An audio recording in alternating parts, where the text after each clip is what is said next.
नमस्ते, आप सबका स्वागत है नैनीताल के आखिरी व्लॉग में। और आज हम यहाँ से निकल रहे हैं दोस्तों। जैसा कि आप देखेंगे ये वही मॉल रोड है जहाँ कल रात में इतनी चहल पहल थी और हम लोग भी बड़े ही मज़े से घूम रहे थे। लेकिन आज ये सब यहीं छोड़कर और हम लोग यादें लेकर के और यहाँ से जा रहे हैं। तो अब चलिए आप भी रास्तों को एंजॉय करिए हमारे साथ।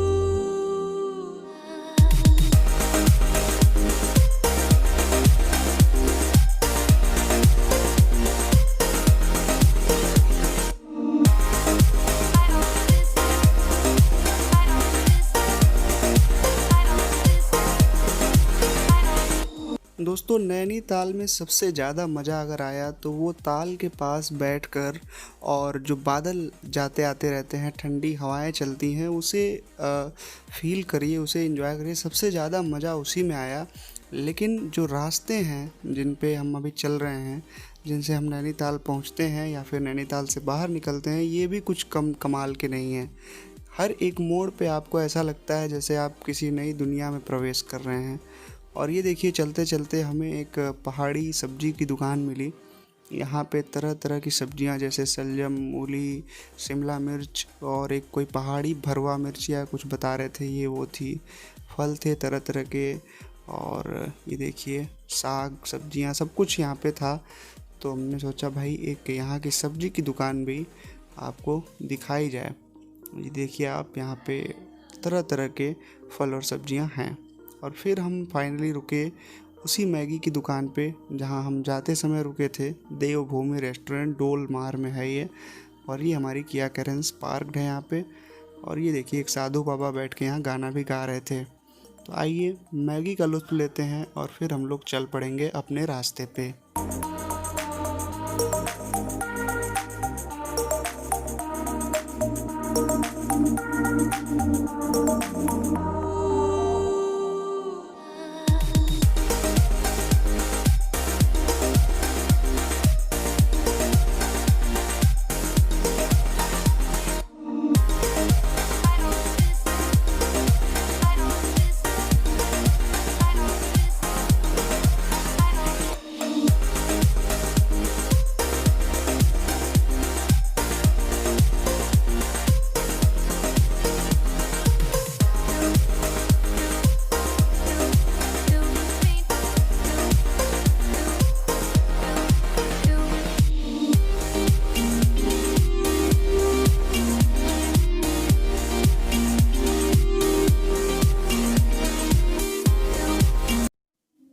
अब दोस्तों हमारी गाड़ी में सनरूफ था।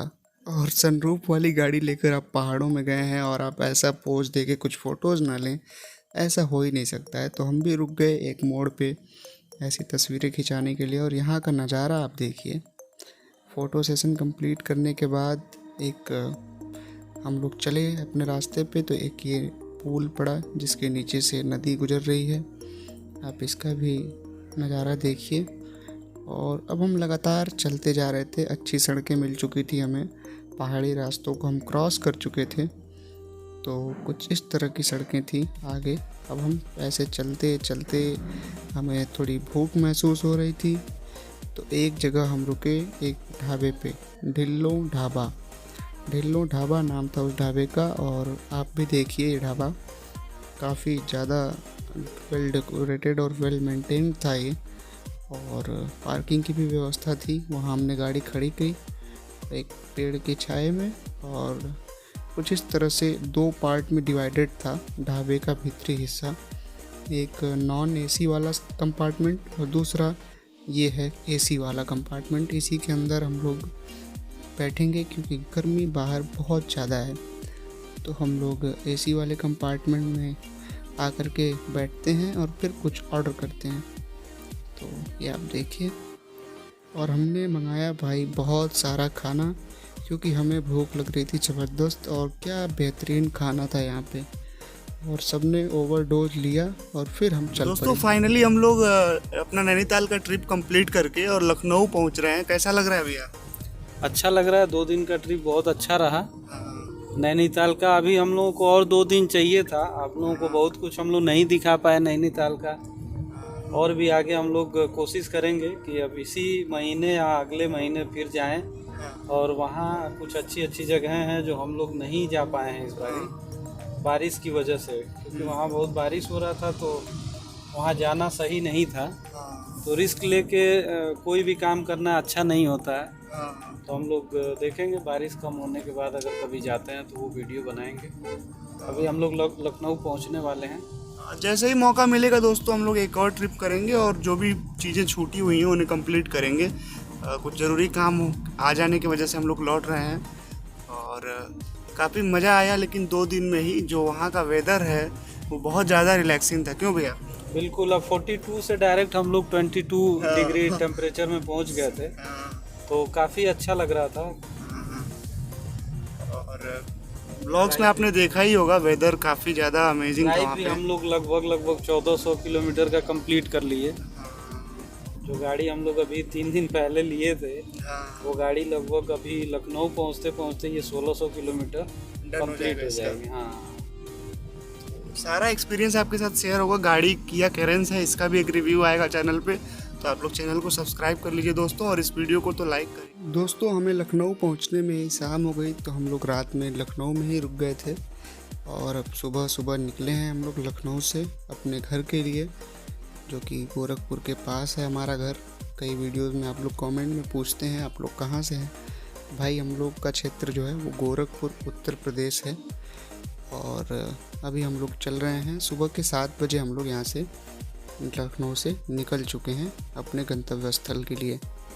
और इतनी सुबह हम लोग कुछ खा नहीं पाए थे, बस चाय पी के निकल रहे हैं। तो रास्ते में हम आपको दिखाएंगे एक बहुत ही फेमस ढाबा है, वहीं हम लोग ब्रेकफास्ट करने वाले हैं, और एक आपको और एक अमेजिंग सी चीज़ दिखाएंगे। एक अचार की दुकान है जो कि हमारे पूरे पूर्वांचल में बहुत फेमस है। अभी फ़िलहाल आप लोग ये लखनऊ के कुछ नज़ारे देखिए, सुबह सुबह लखनऊ ऐसा दिखता है।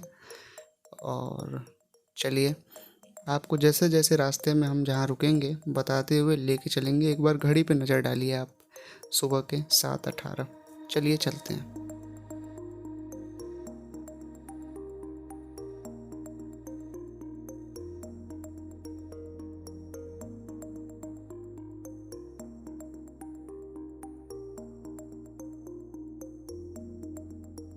दोस्तों फाइनली हमारा ढाबा जो मैं चर्चा कर रहा था वो आ चुका है। ये अवधेश सिंह ढाबा इसका नाम है, और ये पड़ता है फैज़ाबाद और बस्ती के बीच में कहीं। आप 4 लेन एक्सप्रेसवे पे, 4 लेन हाईवे पे, एक्सप्रेसवे तो नहीं है वो, उस पे चलते रहेंगे तो आपको रास्ते में दिखेगा ये।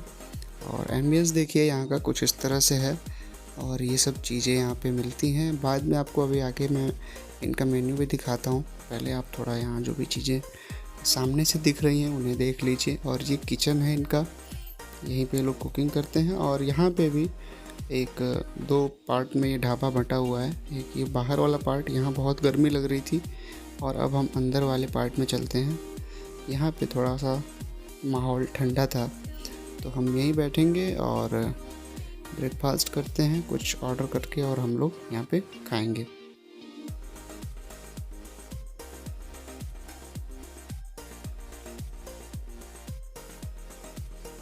ये इनका मेनू है, आप पॉज करके देख सकते हैं क्या क्या चीज़ें अवेलेबल हैं यहाँ पे। हमने मंगाया 2 पराठा, एक प्याज का और एक पनीर का, उतने में ही हमारा पेट भर गया दोस्तों। उसके बाद हम लोग निकल लिए। आपको देखना है तो आप पॉज करके देख लीजिए। और ये देखिए इनका कस्टम एक वाटर बॉटल भी आता है। और बाकी आगे हम बढ़े थोड़ा सा तो और एक ये शुक्ला जी का मशहूर सिरका बाबा ब्रांड करके शॉप है, जहाँ से आकाश भैया अक्सर सिरका अचार ये सब ले जाते हैं। तो हमने सोचा इस दुकान को भी आपको दिखाया जाए। ये भी बस्ती के कुछ पहले ही पड़ती है, फैज़ाबाद और बस्ती के बीच में। और यहाँ पे बहुत वैरायटी का कोई सीमा नहीं था, कितनी वैरायटीज़ हैं यहाँ पे, अचार की, नमकीन की, और शुद्ध पेड़ा भी ये लोग बना रहे थे। अब देखिए दूध को जला के उसका प्योर एकदम मावा निकाल के और पेड़ा बन रहा है। तो सब कुछ यहाँ पे खुद ये लोग अपने हाथ से ही बनाते हैं और जगह जगह सप्लाई भी करते हैं। तो ये भी काफ़ी इंटरेस्टिंग लगा मुझे, तो मैंने सोचा आप लोगों को दिखाया जाए।